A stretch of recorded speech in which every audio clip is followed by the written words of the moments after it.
tàngal bége jinjeer ndoxu waalo boisson punch. Agence pour l'économie et la maîtrise de l'énergie de AME. ñoo leen di may seen émission ndekki li. Sénégal dañuy déglu nit ñi ko. si ñi nga bëgg ñu voter la. waaw mais déglu leen. man nag maa ngi leen di déglu. yaa ngi leen di déglu quoi. mais sa adversaire yi moom dañuy ñu ngi fëgg ci moom ñu ngi fëgg ci xaalis bu bëri sax. waaw mais xaalis bi gars yi dafa mel ni jànguñ ci démb. Abdoulaye Wade bu doon xaalis la dina fi jógee. Abdou Diouf bu doon xaalis la dina fi jógee. da nga yaakaar ne sénégalais yi. dañoo démystifier ça. waaw yàgg na depuis 2000 pour man loolu jël na Sénégal 2000. Aïcha, on va en discuter puisque c'est lui notre invité du jour. Il s'appelle Fadel Barro. Il est candidat à la mairie de Kaolack et il est l'invité de Ndekki li ce matin. Léegi.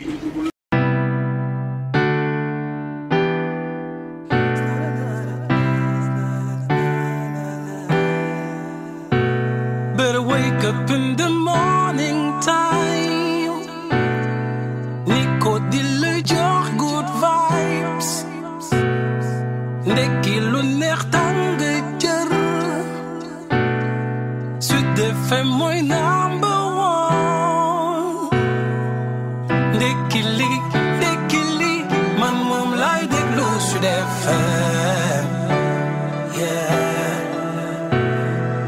Salaamaaleykum Sénégal man la Beydi bi de bu bees yaa ngi ci émission Ndekki li ak maam Nicolas Imam Maodo Faye jërëjëf.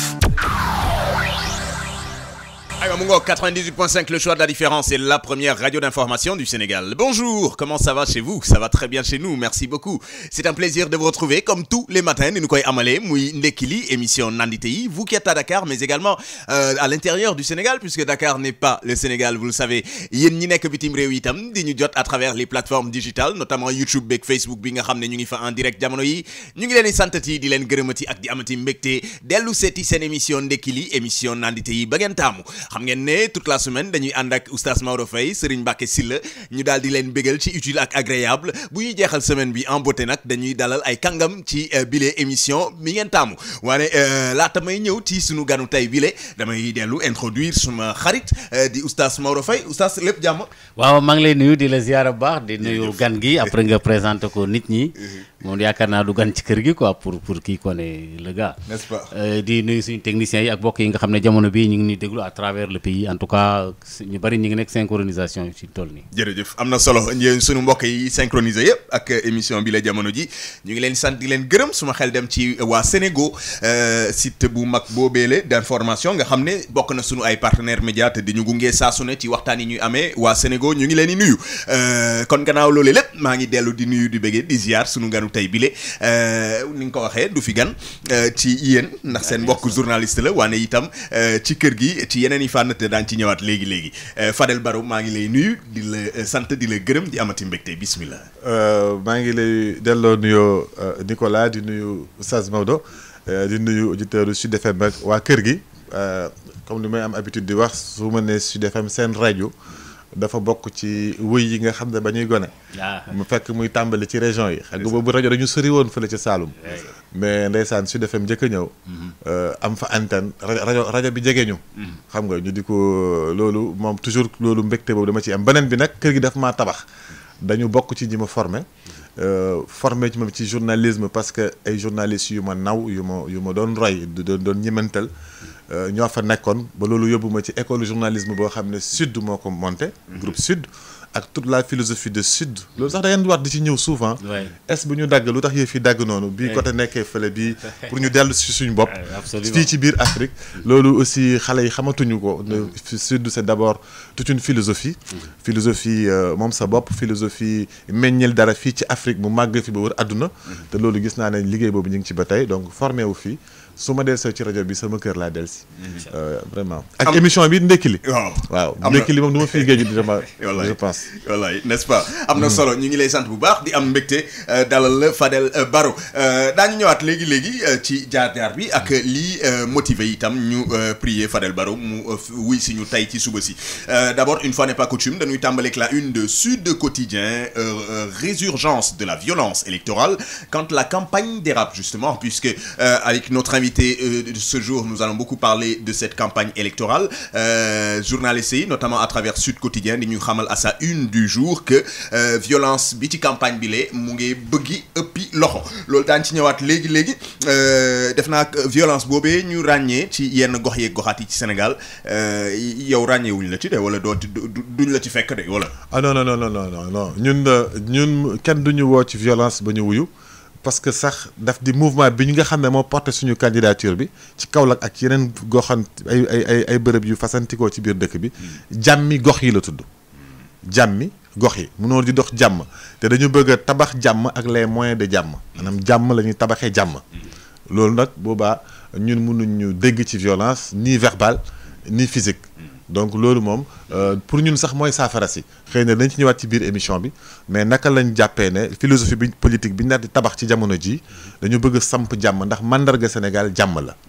Sénégal bu ñu ko royee ci àdduna jàmmam jee tax Sénégal bu ñu koy dégg ci àdduna ba ku nekk di fi ñëw ëppale wuñu yeneen dëkk yi xam-xam ëppale wuñu leen pétrole ëppale wuñu leen alal jàmm ji fi nekk boobu ba léegi moo tax Sénégal gi nekk royukaay ci àdduna loolu nag naka lañ koy suuxatalee c'est tout l'enjeu de notre mouvement. Oustaz Maodo Faye violence yooyu ñuy ràññee te nga koy tudd sa journal fan yii yëpp ci ñan lañ ko gën a ràññee puisque moom mu ngi wax coalition mbokkewul dara ak yooyu xeetu violence. c'est vrai que moom nag mbootaay gi mu jiite déggaguñ ko ci ñoom waaye dëkk bi mu nekk moom am na fa. mooy Kaolack waaw Kaolack moom bari na fa lool. barki démb rek a ci mujj ay dóorante fab ki yóbbu hôpital fii ñoom Serigne Boub fii nangam. je crois que lui il est au courant de tout ça bon xaw ma nag ban position la ci am mais ak Kaolack moom en tout cas affaire yi démarré na foofu. comme pratiquement le reste du pays comme fii am na ñoo xam ni ñoom Setor Ndour gars yi kar nañ leen fii ci corniche bi waa Sicap Liberté et tout gis nga Sahara Iyane Thiam li mu wax ci suba mu ne ko amul argument yaay def violence. bon voilà quoi kenn ku nekk yaa ngi koy jox sa morom bon par coïncidence en tout cas xaw ma nu mu demee parce que tey ji sax la gars yi war a signer seen acte boobu seen charte de non violence bi en tout cas man je me demande sociologiquement est-ce que signature bi dana tax affaire bi am wala du am. mais justement posons la question à notre invité charte de non-violence qui doit être signée aujourd'hui naka nga ko gisee. xam nga dama jàpp ne initiative bu ñu def pour jàmm baax na mënoo ko xarab nit bu jugee nag di dox jàmm dafa ca baax d'ailleurs kii bi ko porté muy jàmmi réew mi ban bokk naa ci ñi ko tabax bokk naa ci ñi ko fondé ci mois de mars daf di rek nag jàmm boo koy woote dañuy jéem a xool dëgg-dëgg li ko waral lu waral fitna bi est-ce que fitna bi est-ce que jàmm bi ñuy ut ak violence bi ñuy wax est-ce que violence bi ci xeexu parce que man dañuy jaawale violence ak violence violence bi nga xam ne ñaari nit dañuy xëccoo benn affaire ñoom yi neen ñuy xeex ci seen biir loolu yoon da ko war a atte ci lu gaaw ñu régler ko ñu xam ne kii moo tooñ kii moo def li ñu identité ay acteurs yi parce que loolu taxul ñu ne violence politique ci réew parce que boo xoolee ña nga xam ne ñooy indinte fitna boobu ci seen biir seen désaccord ci politique ci idée ak argument soreewul ndax bu ñu ko amee it bëriwul beneen bi ci topp bu ñuy wax violence ci dëkk day fekk ne mu am benn désaccord boo xam ne dina dem sax léeg-léeg balaa ethnie man gis naa dëkk yu am violence basée sur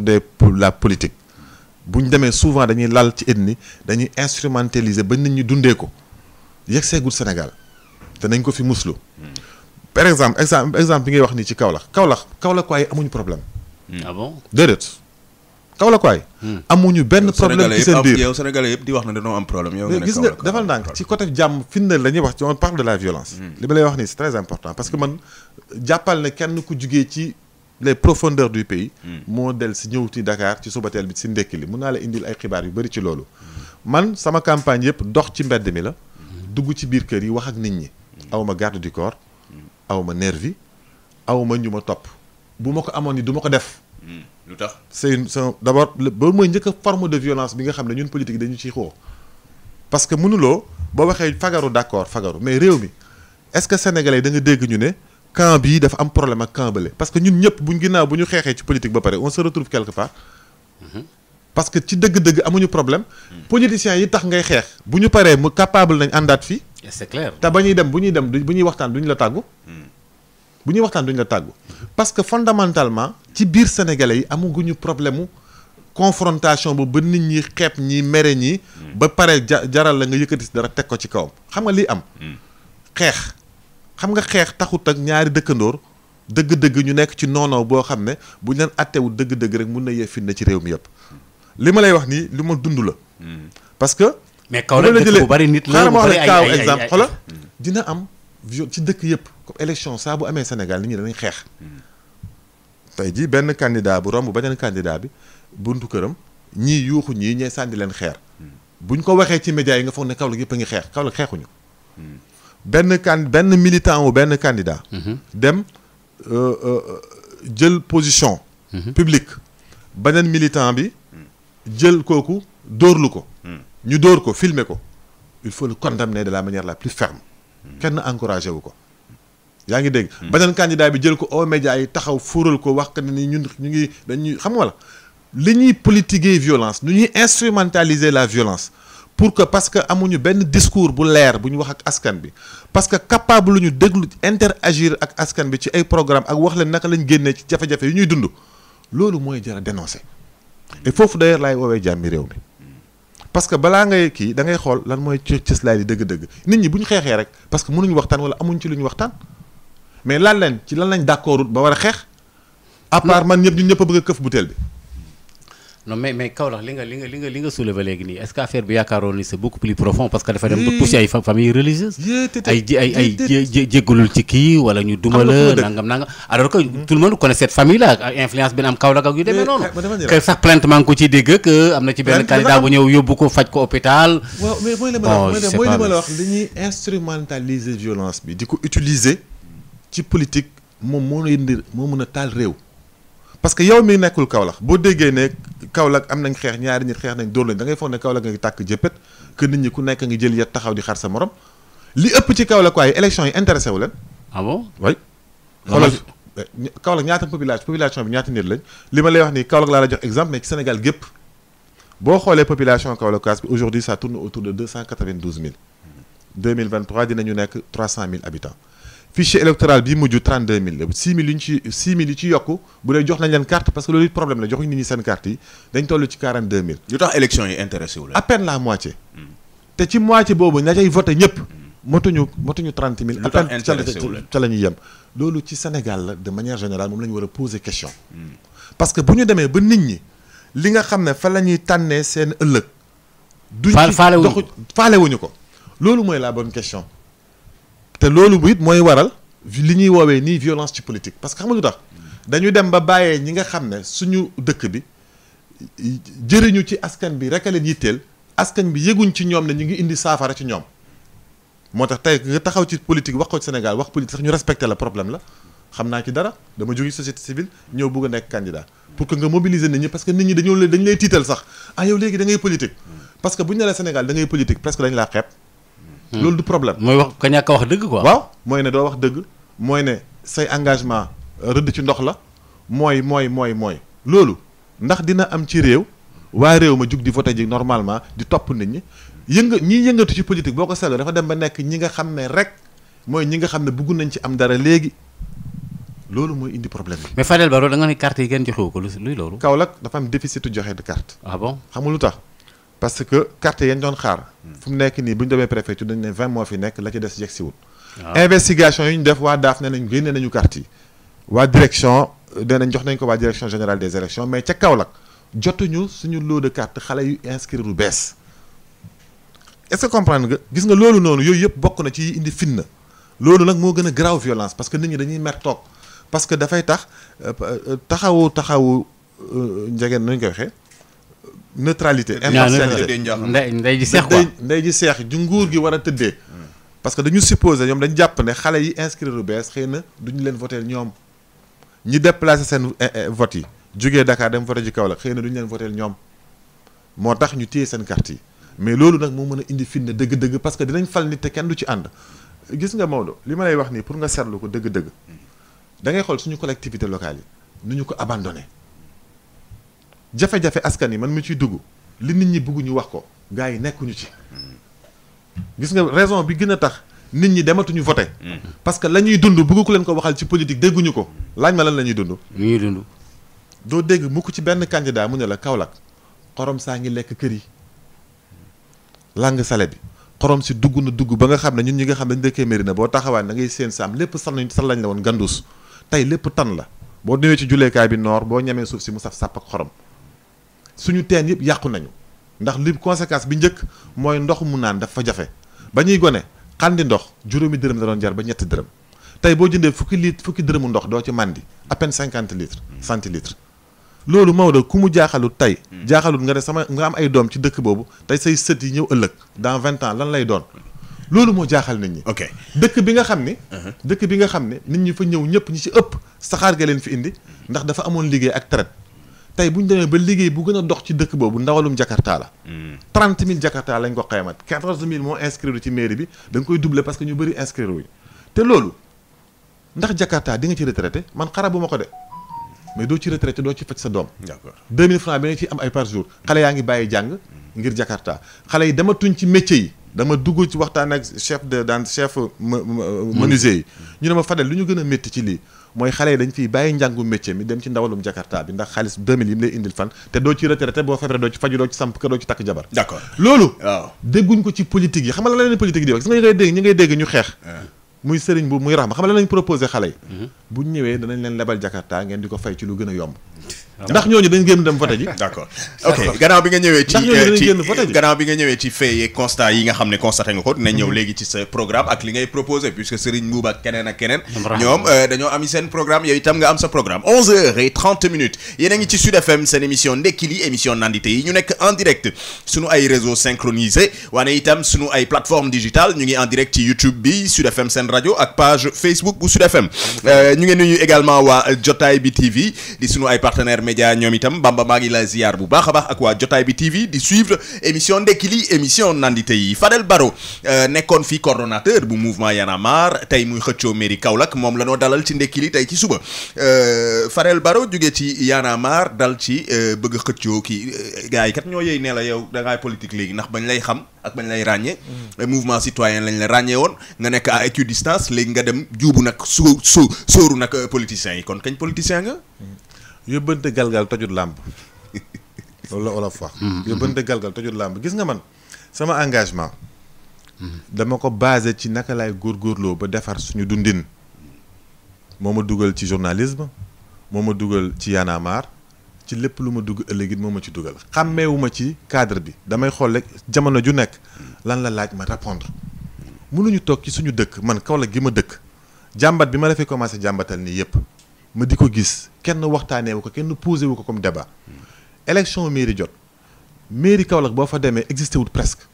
regroupement la bu nit ñi toog di xool la leen neex boo soxlaa kayitu juddu sax jafe na boo neexalut nit wala nga xam kenn ci mairie ba demal ci internet nga woo def mairie de Kaolack doo gis sax numéro téléphone boo mën a woote boo ci wootee kenn du la wuyu boo xamul nit ci mairie ba du dox ma gis suñu suuf suñu pasaree ko ba kenn xamatuñ sax luñ amul ci suuf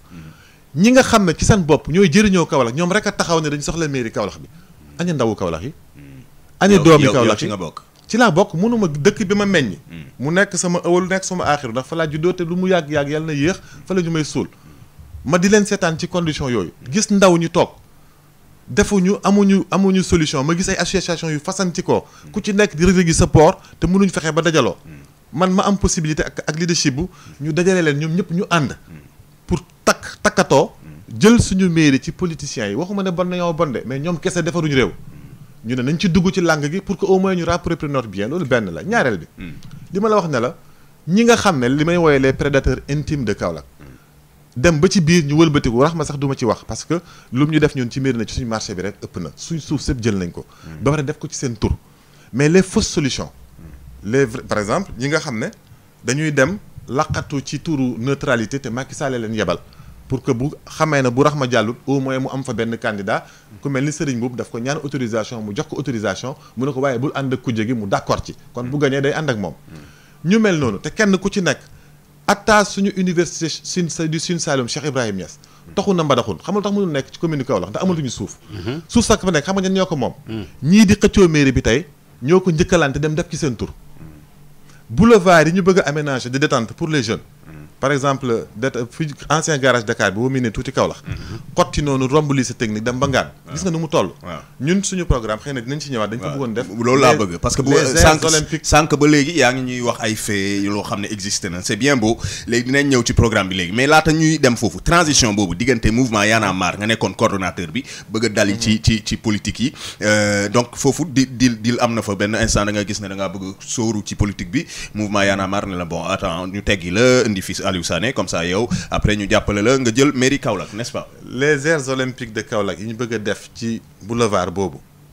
tey jii am na jafe-jafe ndax ñi nga xam ne ñu ngi ci liste Serigne Mboup bi ak Yorax May ñu ngi fay tabax déjà ay kër te askan bee ko moom loolu laa bëggoon yeggali pour dellu si ci sa laaj bi. vraiment boo xamoon tuuti ci Fadel Barro. di nga xam ne wala nga gëstu tuuti ci Y'en a marre nan la demee di nga xam ne man maa leen sonnaloon pour que ñu def AG man ma joxe njiital Y'en a marre li. yow yaa laajte ñu teggi la. man maa ci doon sonn. ñu naa man déedéet xaaral teel na dañ xaaral tuuti xam nga lu tax. parce que principe yi may défendre dama gis ne bokk na ci jafe-jafe yi Sénégal am mooy ne ku jiite dara ay yeta la fay jëlee wala ba nit ñi xaddi dem créer leen atta ASC sax ASC yu bëri dañ ko créer à côté parce que président ASC ba nanguwut organiser suñu parti politique yi benn constance lay am keneen du ko jiite bu moo tax faiblesse su PDS tey jii bokk na bu Ablaye Wade comme préparé wu ko bu fi jógee am nañu problème keneen jiite leen mënuma ko critiquer sax société civile bi ne ku ci créer benn institution bañ ràññee la ci rek dootoo fa jógee suñu faiblesse la ñun sénégalais yi ma di ko seetlu yàgg ko dénoncer ci journalisme dugg ci activisme du ma ko def moo taxoon ma ne leen bu ñu defee au moins man sax 5 ans laa waxoon ñu ne ma noo ñu koy pousse ba 8 ans ma ne leen doy na nañ jël keneen mu indi vision am ci Y'en a marre doxal ko ñu organiser ko jox Alioune Sane mu jiite ndax man te bu ma demee ba Y'en a marre presque nekk un connu pour moi maanaam zone de confort ñu lay invité ngay ñëw taxaw di wax xale yi xam nañ la état xam nañu la journaliste yi xam nañ la ci loo ñëw ñu ne yow rek yaay waxal Y'en a marre taxul Y'en a marre du gën a dund man it mu nekk benn zone de confort ci man moo tax ma joxe ko dem est-ce que yaa ngi ci ba léegi dem non yaa ngi ci mouvement bi Y'en a marre ci suma deret la bokk xam nga lu tax parce que damaa bokk ci ña ko sos ña ko xalaat Y'en a marre esprit la esprit boobu du mës a jóg ci man mais tey ci kuréel gu ko téyee bokkuma ci parce que dama ko jox yeneen xale mais bu lii taxoon ñu jug na Y'en a marre saa bu taxawoo ci dëkk bi kenn du ma ca jiitu ndax soxlal askan bi la taxawu askan bi la loolu soxlawut sax ñi nekk ci li Y'en a marre am dëgg-dëgg ci ay nit nekkuñ ci doo leen gis ci ñu koy waxee Y'en a marre. est-ce que ñu ngi lay jàppale ñoom ci li ngay xëccoo. waruñ ci jàpp sax. lu tax parce que dañu bëgg yëf yi leer. dafay leer wax day leer malal. dam naan wax day leer. c'est-à-dire que Y'en a marre politique wut te du ànd ak benn parti politique. du ànd ak kenn kuy ut nguur. mais saa boo utee nguur ba pare boo taxawee ñun taxaw ne la nga fi waxoon démb ak la nga fi waxoon tey loolu maa bokk ci ñu ko def ci biir Y'en a marre donc du man maay ñëw. bëgg ak pal tax ma ne na Y'en a marre ànd ak man du ma ko def. mais est-ce que li ngay def nii di xëccoo mairie Kaolack un tout petit peu nekkul un peu paradoxe parce que Macky Sall woowoon na leen fi bi muy doog a falu proposé na ay poste ministre ay député ay ambassadeur alors loolu kay mooy ngeen bokk ci kii bi nga bàyyi ko fële waaw mais moo tax nag nga dikkaat nag di xëccoo ay mairie Maodo mais moo tax xam nga est-ce que lu paradoxe loolu comme cër la rek loolu mooy laaj bi nga war a laaj koo xam ne proposé nañ ko fi ay poste ministre mu bañ ba noppi yóbbu na ci kaso bi fii lu nekk ma daj ko ci ba te saa bu ñu ma waxee kaay jël poste de lii nga bañ nga bàyyi fi loolu yëpp dem sa gox dellu sa gox ne dama bëgg ñu jël mairie bi defar ko loolu wax nga dëgg xam nga lan nga ci war a comprendre mooy ne ak pal kese taxumaa jóg ndax bu doon ak pal kese la am ko ci Macky Sall moo gën a yomb am ko ci kujje gi su ma demoon nekk candidat opposition bi xëy na ko doon jox nañ ma ay moyens may wër di wax moo gënoon yomb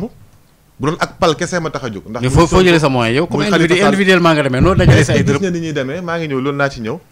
may ma yeggali phrase bi bu doon ak pal kese la dem ko ci kujje gi wala ci nguur gi moo gënoon yomb mais loolu taxuma jóg li ma tax a jóg sama dëkk la mon objectif général ci engagement bi ma engagé wu Kaolack jag la naka la ñuy fexee ba dajale xale yi te du man rek dama naan la ay association de jeunes yu bëri ñoo takkatoo ne nan la ñuy def ba suñu Kaolack gii jag pour répondre à cette question ñu tàmbali liggéey bi boo bëggee naa ci ñëw benn ba élection yi ñu ne élection yi mairie bi c'est un outil moyen la pour que suñu objectif boobu ñu am ci jagar Kaolack buñ jëlee mairie bi danañ ko def comme outil pour defar Kaolack buñ ko jotatit danañ continuer ci liggéey boobu ñu sóobu pour defar Kaolack loolu nag bu fekkee da nga cee nekk nga gis ne outil bu njëkk ci nit ñi ci pour nga defar Kaolack xam nga lan la du sax mairie bi xam nga lan la nit ñi waa Kaolack saa buñ comprendre que ne saafara si mi ngi ci seen yoxo léegi Kaolack commencé jag parce que buñ ma faloon sax man dem ëllëg waa Kaolack continuer di seetaan comme ni ñu seetaanee ku nekk bàyyi sa buntu kër ñu fal rek fàtte fal nit rek gis ne loolu gars yi marché public yeeg lépp lu fa xew ñëpp taxaw du dem suñu engagement ci politique xam nga lan la Maodo ñëw pour fexe naka lañ yëkkatee Kaolack nan la ñuy fexee ba nopp Kaolack yi kenn ku ci nekk dégg ne Kaolack mun na jógee ci dëkk bu gën a salte ci Sénégal pour nekk dëkk bi gën a set ci Afrique te mun na nekk mais buñ ko naree nan lañ koy defee ñun yoon woowu la ñu indi ci politique mais comme boo demut élection rek kenn du xalaat ne am nga proposition ci sa dëkk moo tax ñu dem ci élection yi pour wax ne politique mun na nekk leneen defee ko neneen nu ko nit ñi jàppee ak ni ko nit ñi foogee. léegi da nga tudd lu am solo bu ma juumul kon bokk na ci sa programme mooy Kaolack ku ko tudd d'habitude c'est setaay bi la gars yi di njëkk a xalaat. waaw Kaolack voilà c'est d'ailleurs ci chat bi inondation yi voilà ci chat bi puisque ñu ngi en direct ci YouTube interpellation yu bëri fa la jëm ci sa programme lan nga prévoir concrètement pour Kaolack ci fànn boobu. gis nga bokk na ci lu tax ma ñafe góorgóorlu ba korkor suñu 15 millions man ak yeneen sénégalais ñu korkor ba am 30 millions pour dem ci élection yi parce que dañoo bëgg yëf yi déparé ci suuf ñu bañ rek dañuy imposer ci kaw man su ma nekkoon candidat wu benn kuréel dañ lay imposer ay candidat ci kaw imposer la ay ñi ngay ànd ak ci sa liste bi ci kaw nga dem ak ñoom te xëy na bokk leen gis-gis moo tax ñu déparé ci suuf ñoom Olivier Boucal parce que laaj nga ma nan ngeen def ba bokk ci élection yi dañoo cotiser ku nekk li nga am Olivier Boucal fële ca Goudomp Debout la tuddoon léegi mu nekk jàmmi gox yi foofu ca Goudomp ci Thiès fële ni ñu koy waxeeti El Bachir Gueye nekk fa candidat ak ñoom Mame Saliou Ndiaye ñun ñooñu ñoo dajale ba am suñu xaalis bokk ci élection yi parce que dañu bëgg a susciter benn mouvement à partir de la base ku ci nekk ci sa gox la nga fa mën nga def ko fa ñu bàyyi di nekk ca kaw di wax rek te xamuñ li xew ci dëkk bi loolu bu amee nga wax ne Kaolack salte bi nga foog ne dañoo neex Kaolack mooy dëkk boo xam ne turam fu mu yegg boo fa ñëwee jëmmam ak melokaanam niruwu ko dëkk boo xam ne dem nañ ba boo demee Nigéria di nga gis benn nit bu tuddee jël doomam tuddee ko Kaolack ndax Baye Niass bi fa nekk te boo ñëwee ci Kaolack rek sa yaram dafay daw neexuñu ñun waa Kaolack mais moo tax bu jaajee ñu nekk maire wala ñu jaar ci mairie bi pour defar ko ñu jaar foofu pour defar ko yaa ngi dégg lañ ca indi dañu njëkk suñu plan bu njëkk avant que ñuy wax candidature xam nga lu njëkk a def naatal gi lañ tàmbali suñu plan naatal ma njëkk a jëmbat sama garab samay buntu kër bale sama buntu kër ba mu set ñu dem ci koñ yu ñu ko mën a def ay passoire dama romb maa ngi leen ñu nuyu d'ailleurs romb juróom-ñaari jigéen ñu nekk seen buntu kër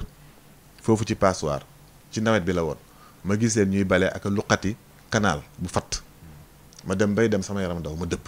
ma ne leen ani góor ñi ñu ne yow an seen góoru koñ bi ñu ne ma ña ngay nelaw ma ne leen non maa ngi nii léegi ci koñ bi laa bokk mais maa ngi takk masque xamuñ may kan li may wax ni ci rajo laa koy waxee ñeme naa ko ñu ne xamuñ man la kan ma ñëw yendoog ñoom maa ngi takk masque takk salma kaalawu ñu nekk di liggéey ñu indi añ ñu añ macha allah ba ngoon jot ma ne leen léegi nan la ñuy def ñu ne parce que ma gis ne ñoom yoon boobu nit mënu fa jaar oto mënu fa jaar ñu ne man gis nga fii de bu malade amee guddi sax dañuy jaaxle parce que da ngay wiiri amuñ fu ñu jaar ndax canal bu ubbeeku te amuñ fu ñu jaar ma ne leen xaalis man daal suba am naa ay xarit dinaa leen woo ca laa woo ñoom Pape Gadiaga xam nga ak ñoom Papis jamono jooju ñu gars yi ñëw bi ñu ñëwee ñuy jàppalante presque def nañ fa lu man 3 weer semaine bu jot ñu ñëw bañ fay jógee xam nga lu ñu fa def fa ay garab te ndoxu xorom a fa nekk mais ñu yéegal garab yi essayé ba léegi garab yëpp ngay meññi ñu fexe ba canal boobu amatuñ fu ñu jaar suñu korkoral ay saako suuf ay teg fii menuisier mécanicien lu ñu xam ñu indi bañ am canal bu ñu mun a jaaree am na solo loolu xam nga mooy lan tàmbalil ci li nga mën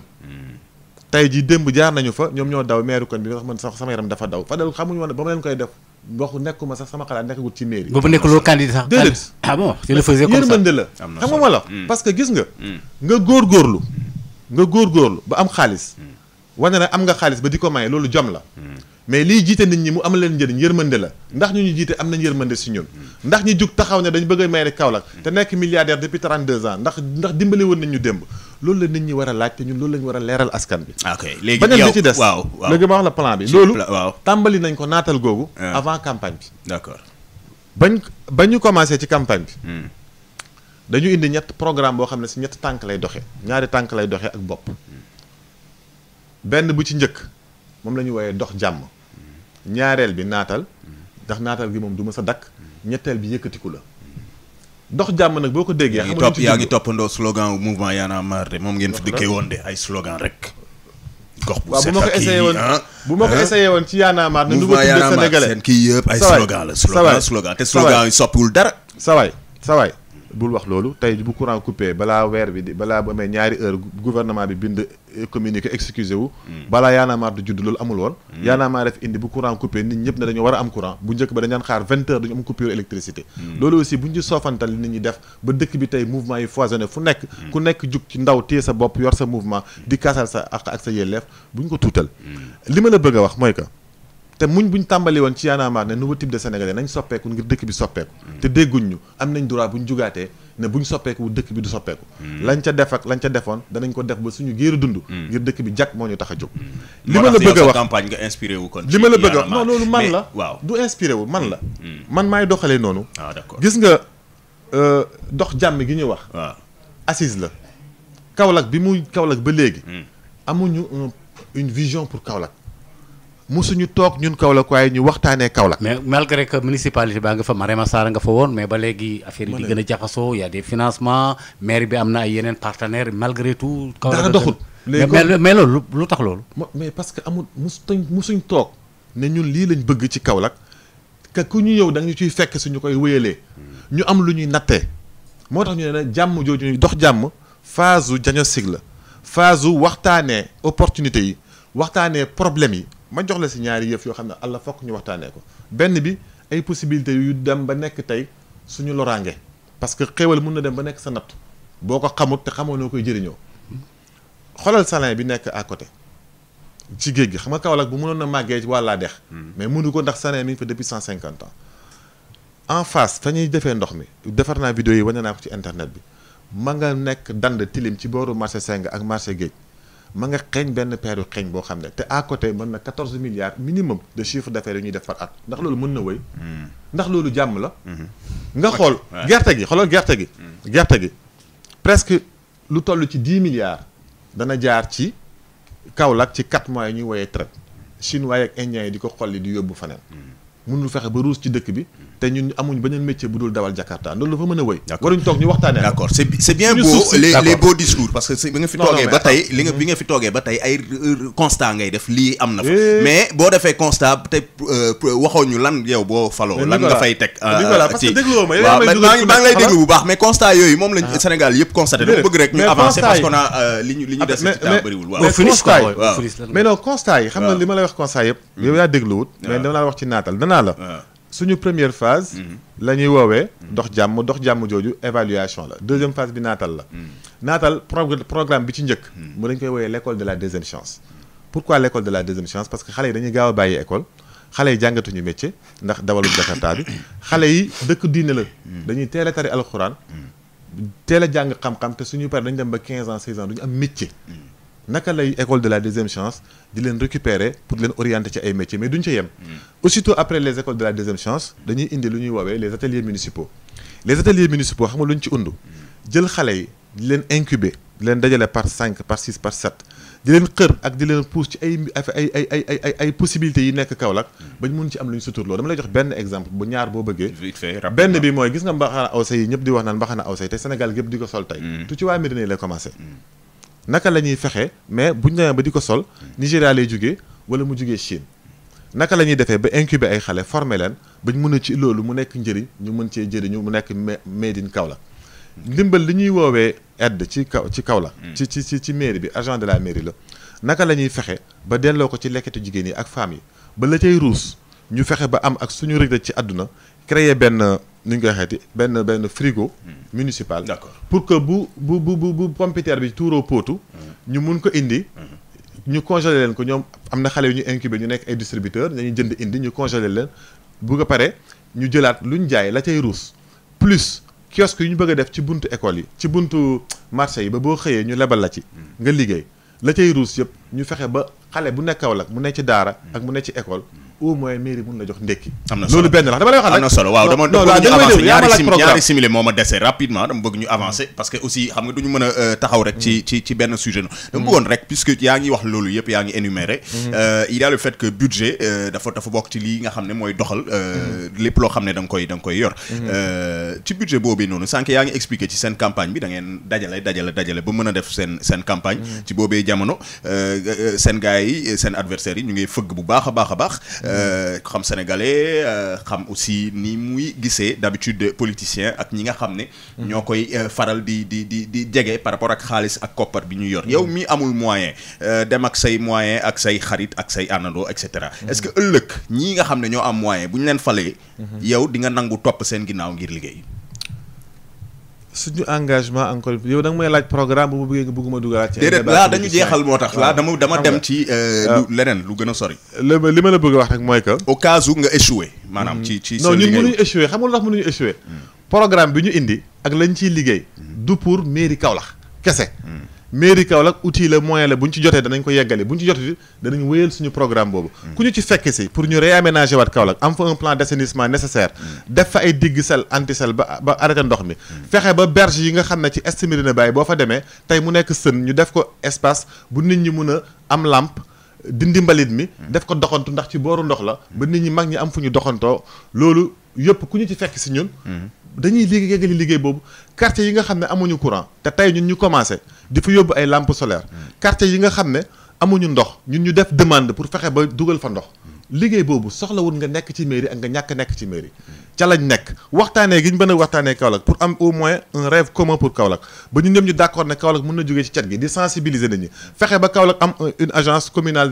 de santé publique te mu ànd ak district bi ñu defaraat réorganiser ko mairie bi ñu digitaliser ko de sorte que boo soxlaa kayitu juddu boo tappee ci kayit am ko fexe ba Kaolack am ay représentation presque suñu consulat public ci yenn villes yu mag yi ay France ay Italie ñu représenté Kaolack lépp lu fay ruus ñu indi ko ñun ñu porter leadership bu Kaolack boobu yéegal ko au plan international ba Kaolack éligible ci fonds verts yi ba mun a am dëkk bi naataat ñu amaat liggéey ñu compter d'abord sur nous-mêmes soxlawut alal ju bëri ay pexe la pas-pas la yitte ak ngëm-ngëm te loolu yëpp yàlla dimbali nañu ci donc ci loolu lañ nekk di wéy boo ma bëggee dugal nag ci waxu politiciens yi comme d'habitude parce que ak pal taxu ñoo jóg dugguñu ci waxu politiciens ne dama ne bu au cas où ñu dem ci élection yi yéen ngeen échoué maanaam àggu leen ci xam nga ñii di gagné ëllëg ndax yéen di ngeen nangu dem seen ginnaaw topp seen ginnaaw ngir liggéey Kaolack loolu kañ leer na déggoo li ma la wax waaw liggéey amul toppante liggéey la dañuy liggéey Kaolack yéen da ngeen di ut Kaolack am ñeneen ñuy ut Kaolack waaw mais ut gi ñooñu gagné ndax ngeen leen jàppale boo comprendre de yow da ngaa bëgg wax ne yow ut gi nga yow dépendrul ci mairie bi rek dépendrul ci mairie bi même c'est une continuité quoi yow c'est une continuité mais sauf que yow mairie bi nga gagné la nga gagné ci déggoo li ma la wax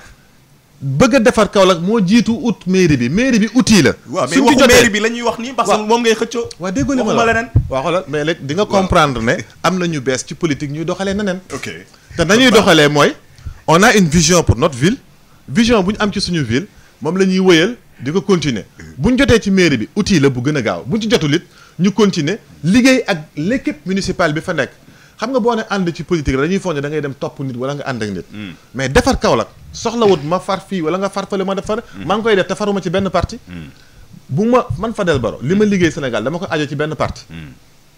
la may liggéey ba léegi dama ajo ci benn parti lu tax nga bëgg su ma bëggee liggéey Kaolack damay ajo ci benn parti du ma ko def d'accord kon loolu leer na ma liberté est de travailler avec directement les gens moo primé ci dugg ci benn cadre wala ci beneen cadre quand même am na solo Fadel Barro fàttali ñu ko turu coalition bi coalition jàmmi gox yi la jàmmi gox yi mi ngi Daara mi ngi Ulampaan mi ngi Oudugar mi ngi Goudomp mi ngi Louga ndeysaan maa ngi koy jaale d'ailleurs le jeune Fallou Jaayante Diop ñu ngi ay bërëb yi fasantikoo ci réew mi ay ndaw la yoo xam dañ gëm ne développement bi ci suuf la war a jugee te kenn du leen imposer njiit mun nañ tànnal seen bopp seen njiit te it du njiit bëgg a doon njiit kese leen tax a jóg defar seen dëkk moo jiitu ci utam njiit am na solo nit mën na ko dégg am na solo daanu topp loolu Fadel Barro nekkoon fi coordonnateur mouvement Y'en a marre tey muy xëccoo mairie Kaolack moom la ñu doon dalal tey Oustaz Maodo Faye jërëjëf merci bu baax di la gërëm jërëjëf ñu joxante dig daje semaine prochaine inchallah lundi inchallah ñu waa Louga bu baax a baax jaajëf Fadel ñu ngi lay sant bu baax di la gërëm di sant bu baax di gërëm waa sa waa coalition et puis ni ñu koy defee ak candidat yëpp souhaiter leen bonne chance et bon courage merci beaucoup en tout cas merci à l'équipe technique qui m'a accompagné merci à l'équipe digitale merci à vous de nous avoir suivis ñun nee nañ fes jawlee fa des